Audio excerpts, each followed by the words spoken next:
నదులకి గండి పడడం అంటే అతి పెద్దదైనటువంటి ప్రమాదం. ఎందుకంటే ఆ చుట్టుపక్కల ఉన్నటువంటి పొలాలన్నీ మునిగిపోతాయి. అట్లాంటిది ఇప్పుడు శారదా నదికి గండి పడింది. శారదా నది వాటర్ అక్కడ ఉన్నటువంటి అనకాపల్లి ఆ చుట్టుపక్కల ఉన్నటువంటి ప్రాంతాలలోని పొలాలలోకి నీళ్లు వెళ్ళిపోతున్నాయి. దాంతో ఆ ప్రాంతంలో ఉన్నటువంటి పొలాలన్నీ నీట మునుగుతున్నాయి. ఒక్కసారిగా ఆవేదన చెందాల్సినటువంటి పరిస్థితి స్థానికంగా ఉన్నటువంటి పబ్లిక్‌దయింది, రైతాంగందయింది.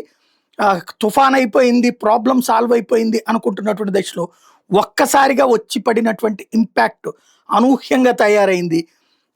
ఇది ఎందుకు జరిగింది అంటే వాస్తవంగా ఎప్పటికప్పుడు నీళ్ళని రిలీజ్ చేసేస్తుండాలి. అలా కాకుండా ఎలా జరిగింది అన్నటువంటిది ఇప్పుడు పెద్ద ప్రశ్నగా మారింది. అనూహ్యంగా జరిగినటువంటి ఈ వ్యవహారాలకు సంబంధించినటువంటి ఇష్యూని పరిష్కరించేందుకు అధికార యంత్రాంగం చాలా సీరియస్‌గా ఎఫర్ట్ పెడుతోంది. ముందు అక్కడ గండిని పూడ్చడంతో పాటుగా పబ్లిక్‌కి ఇబ్బంది లేకుండా చూసేటటువంటి దిశగా అడుగులు పడుతున్నాయి.